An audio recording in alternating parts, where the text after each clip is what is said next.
Welcome everyone. Today I'm going to introduce the basic traditional Chinese medicine diagnosis. Okay. There are plenty methods of traditional Chinese medicine diagnosis. There, ear diagnosis, eye iridology, just observation by looking at people. Then you can see what's the problem, right? And we also can diagnose people through the reflexological zone on the palms and the feet. Okay, each kind of diagnose method can come up to a 60 to 70% for accuracy. If there are two diagnosis method agree on one disease or one syndrome, then that's 100. It's a certain. Yeah. So next, I'm going to introduce the 10 most basic interrogation questions. I group them into 3 groups. First group are related to our daily routine life. On a daily basis, you eat. Then the first question is, how is your appetite? Do you have a too good appetite or moderate good appetite, or you have a poor appetite? That means the certain kind of organs, majorly the spleen. Yeah. If you have too good appetite, that means your stomach has excess heat. If you have moderate appetite, that means it's normal, nothing majorly wrong. If you have poor appetite, normally means the spleen has the deficiency, either yang deficiency or qi deficiency. Okay. The second one, you drink every day. Then we ask, the second question for TCM is, are you thirsty? Right? If you're thirsty, that means you have yin deficiency. You need to find some herbs or trigger points to tonify the yin. Here is you might need for home care part. You should drink more water for sure, but that's not enough. You should eat more fruits and vegetables to make sure you will not feel thirsty.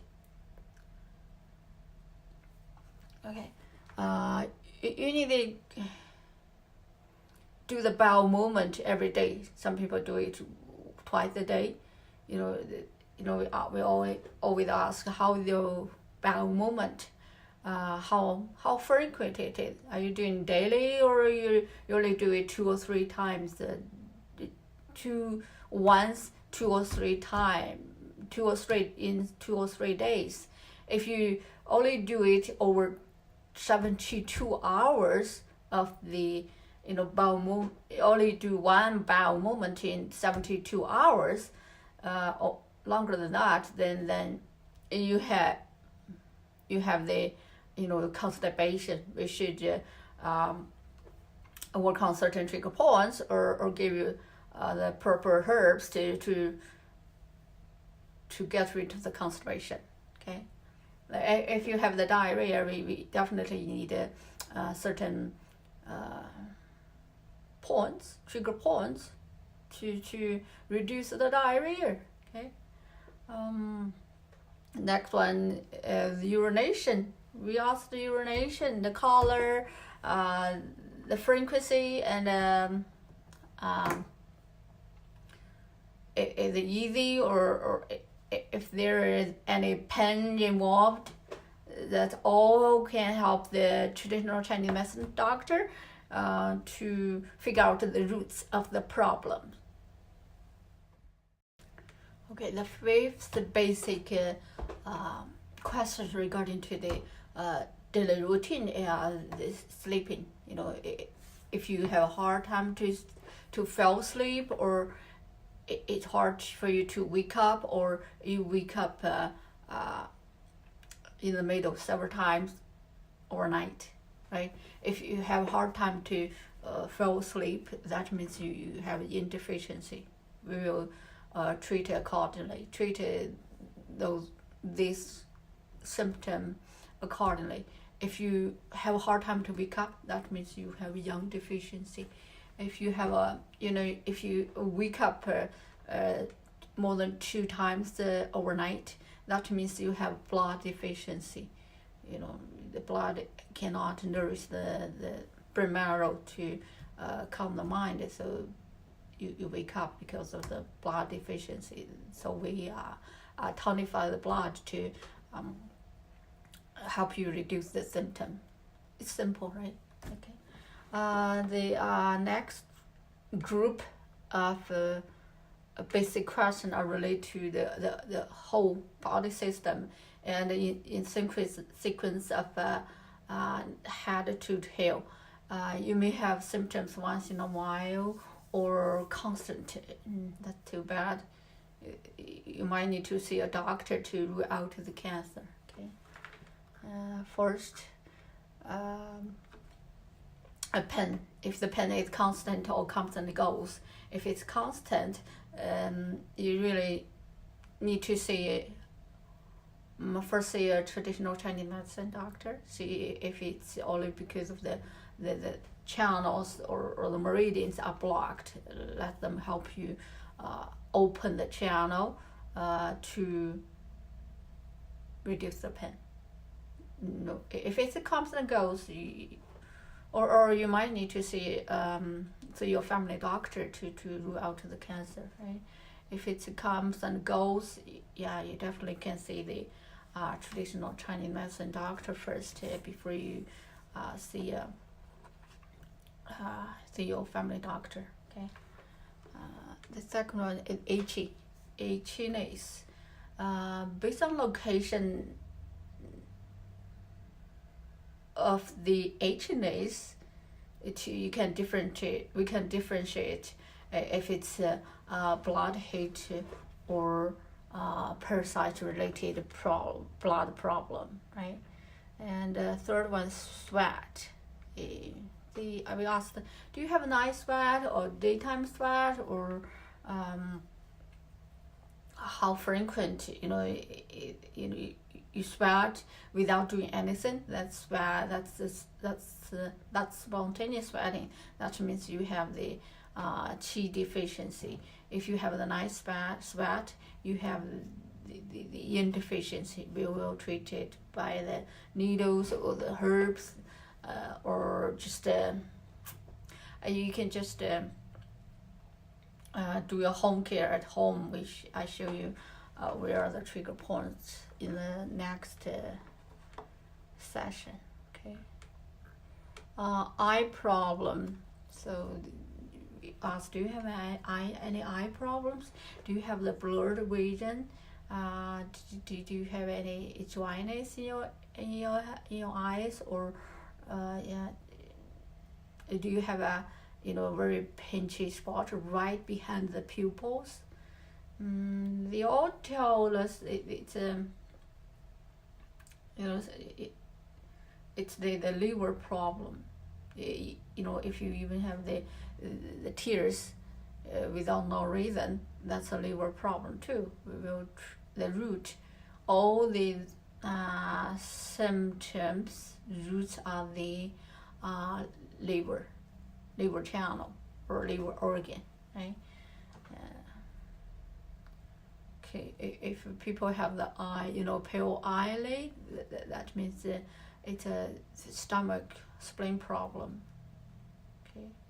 No, another thing I have to mention, if the interior of the lower eyelid and the pale, you have a potential to have the stomach cancer.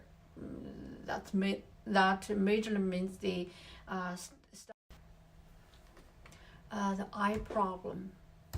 We usually ask if you have the blurred vision, or if you have dry eyes, if you feel very strong pressure right behind your pupils. Yeah, all those problems are related to liver. And if the eyelids are pale, the top one are pale, then it means spleen deficiency. If the lower interior of the eyelid is pale, you might need to see a physician or a family doctor. That might be a potential symptoms of a stomach cancer, because the stomach is bleeding, so there isn't enough blood there to make that lower interior eyelid pinky. Yeah. The fifth question, the tinnitus. Okay, we always ask, do you have the high pitched noise or lower pitched noise in the ear? High pitched noise normally relate to the liver, and lower pitched or lower tone of the noise majorly relate to the kidney. Okay. The third group of questions we normally ask is the history related, personal history, personal medical history. We always ask, have you had any similar symptoms or syndromes before, or when did you get it, and how often do you get it normally? Okay, based on that, we treat acute condition first, then the chronic ones. Then we asked, do you have any cancer before? Or have a high blood pressure or diabetes? Yeah, to help us find the roots. The second history-related question, the family medical history, like the personal health medical history. We asked, do you have any family members, your parents or grandparents on both sides, have any cancers or leave the world because of cancers, high blood pressure, diabetes, and any other congenital heritable diseases. Okay. The third question, the third history-related questionnaire is specifically designed for female. The menstruation, right? Like how many pregnancy or labors you have gone through, any abortion, and when was the manic and the duration, days between the periods and the quantities of the period, when was your last period before the menopause, for people around 45, 50. Yeah, some people do get their menopause at early 30. Yeah, we should clarify it. Yeah, and make a good record to do the due diligence. Okay. That's all the basic questions we normally ask during the first visit of a patient. And that's all for today. Thank you for watching. If you like it, just please thumb up and subscribe my channel. Thank you, and take care everyone. Bye bye.